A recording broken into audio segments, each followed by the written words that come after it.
Listening में score नहीं आ रहा, आइल्स लिसनिंग इम्प्रूव नहीं हो रही, मैम 18, 19, 20 के आसपास रह जाते हैं, हमारा डिज़ायर बैंड ही नहीं आ रहा, क्या कर सकते हैं? सो गाइस, आप हो सकता है कि 5 बिगेस्ट मिस्टेक लिसनिंग में कर रहे हो जिसकी वजह से आपका स्कोर नहीं आ रहा। मैं आपको 7 डे चैलेंज कर रही हूँ, अगर आप इस चैलेंज को एक्सेप्ट कर लोगे आपकी लिसनिंग बहुत ज़्यादा इंप्रूव होने वाली है। ये टिप्स एंड ट्रिक्स मैंने खुद फॉलो करी थी and it help me a lot.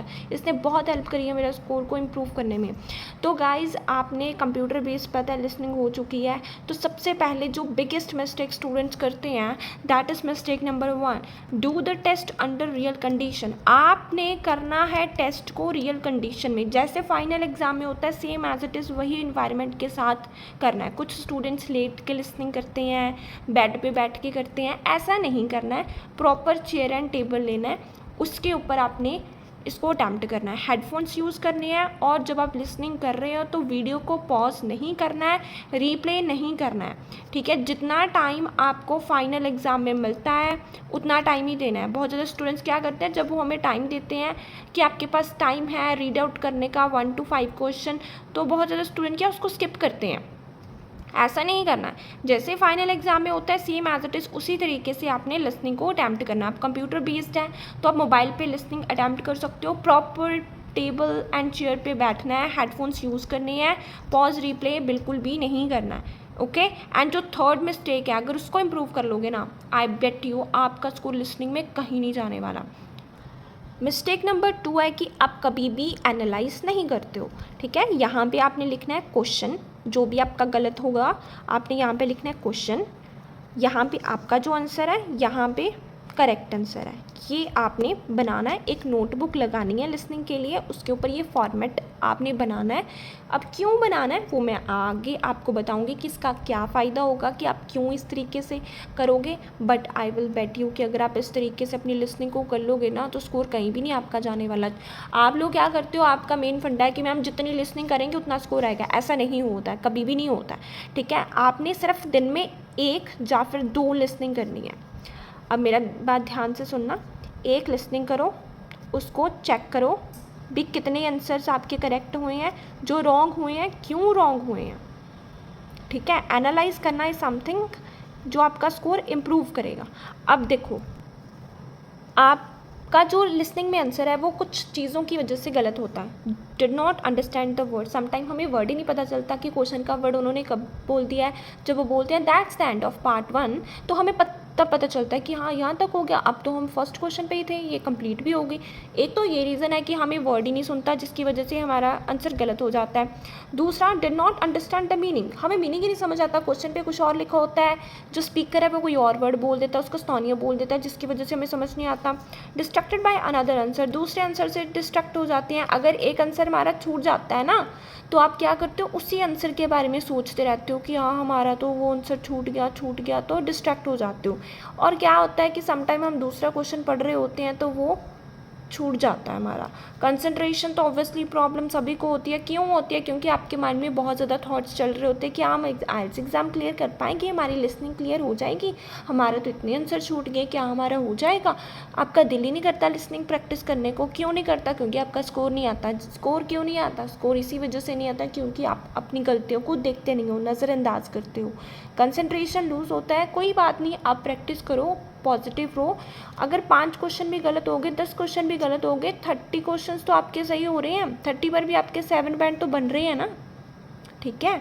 Positive सोचो, नेगेटिव नहीं सोचना। अगर एक छूट गया तो कोई बात नहीं, छूट गया, ठीक है। रॉन्ग प्रेडिक्शन, समटाइम हमें पता होता है कि यहाँ पे वो कोई नेम बोलेगा, यहाँ पे कोई नाउन आएगा, ठीक है, जहाँ फिर कोई एडजेक्टिव आएगा, कुछ ऐसा हमें पता चल जाता है, लेकिन समटाइम इसको हम गलत प्रेडिक्ट कर लेते हैं तो तब भी हमारा आंसर गलत हो जाता है। सिंगुलर एंड प्लूरल तो पता ही है कि ये तो बहुत बच्चों की गलती होती है। एंड नेम एंड डेट, बहुत ज़्यादा बच्चों को ये नहीं पता होता कि फाइनल एग्ज़ाम में नेम किस तरीके से लिखना है, डेट कैसे हमें लिखनी है, ठीक है। स्पेलिंग मिस्टेक तो बहुत स्टूडेंट्स करते हैं, जैसे कि स्टूडेंट्स की कर देते हैं, ट्यूशन की कर देते हैं, इन्वायरमेंट की कर देते हैं, सराउंडिंग की कर देते हैं, सेक्रेटरी की कर देते हैं। बहुत ज़्यादा वर्ड्स बच्चे गलत करते हैं, तो आपने उसको इम्प्रूव करना है। इम्प्रूव कैसे करना है? एक नोटबुक के ऊपर बनाना है आपने एक फॉर्मेट, जो मैं आपको आगे बताऊँगी। अब आपने रीप्ले करना है उसी लिसनिंग को, रीप्ले करना उसी लिसनिंग को, लेकिन एक स्ट्रैटेजिकल ऑर्डर में। कौन सी स्ट्रैटेजी है? सबसे पहले एक बार आपने सुना उसको कि उन्होंने क्या बोला, आइडेंटिफाई द एग्जैक्ट सेंटेंस। वो एग्जैक्ट सेंटेंस चेक करो कि कौन से सेंटेंस की वजह से आपका आंसर गलत हुआ है। ठीक है, तो ट्रांसक्रिप्ट कर लो या फिर कैप्शन आप ऑन कर सकते हो, जिससे आपको पता चल जाएगा कि उन्होंने ऐसा कौन सा वर्ड बोला है जिसकी वजह से आपका आंसर गलत हुआ है। तो सेंटेंस को दोबारा सुनना है और फाइंड आउट करना है रीज़न कि आंसर आपका क्यों गलत हुआ। आपको सुना नहीं इसीलिए गलत हुआ, वो कैप की वजह से गलत हुआ, या फिर कंसंट्रेशन की वजह से गलत हुआ। ये जो रीज़न है ये आपने फाइंड आउट करना है। अब मैं बताऊंगी आपको कि ये रीज़न आपने क्यों फाइंड आउट करना है, ये रीज़न आपकी कैसे हेल्प करेगा। ये फॉर्मेट आपने अपनी नोटबुक के ऊपर बनाना है। ऐसे फर्स्ट कॉलम में लिखना है spelling, vocabulary, distraction, concentration and grammar, ये आपने बनाना है। टेस्ट 1 करा, उसमें से आपका इतना स्कोर आया। ठीक है, जो आपका आंसर गलत हुआ आप लिखोगे डे 1 में स्पेलिंग की वजह से आपके कितने आंसर्स गलत हुए हैं, 3 आंसर गलत हो गए, तो यहाँ पे 3 लिख दो। वो गैप की वजह से कितने हुए हैं, 2 हो गए, 2 लिख दो। डिस्ट्रक्टर की वजह से कितने हुए हैं, 1 हुआ। कंसंट्रेशन की वजह से कितने हो गए, 5 हो गए। ग्रामर की वजह से मतलब सिंगुलर प्लूरल की वजह से कितने हो गए, 3 गलत हो गए। तो आपने इस तरीके से पूरा चार्ट बनाना है। ठीक है, और एक चार्ट आप बनाओगे, एक आपने नोटबुक पे लिखना है स्पेलिंग। जो जो आपके स्पेलिंग गलत होते हैं तो पूरे के पूरे स्पेलिंग आपने वो हर रोज़ लिखने हैं। एवरी डे आपने लिखने हैं स्पेलिंग जो आपके गलत होते हैं। और ये चार्ट से आपको पता चलेगा कि आपकी वीकनेसेस क्या हैं। स्पेलिंग है, वोकैबुलरी है, डिस्ट्रैक्टर है, कंसंट्रेशन है, ग्रामर है, तो फिर आप उसके ऊपर वर्क कर पाओगे ना। ऐसे आप एनालाइज करते हो, आप भूल जाते हो कि आपकी गलतियाँ किस वजह से हो रही है। अब आपको पता है आपने 1 वीक या फिर 10 दिन पहले कौन सी लिसनिंग करी थी, उसमें कौन से आंसर्स गलत हुए थे, किस वजह से गलत हुए थे, कुछ नहीं याद ना।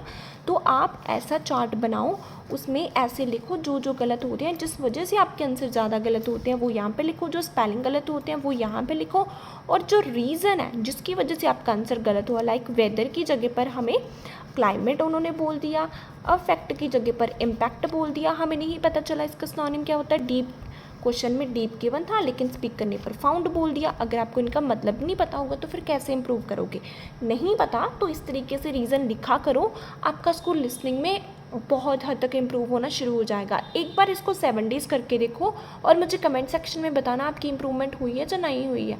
ये जो मैंने यहाँ पे बोला ना कि आपने प्ले करना है उसको, वही सेंटेंस को फाइंड आउट करना है, फिर कैप्शन ऑन करने हैं और उसको दोबारा सुनना है।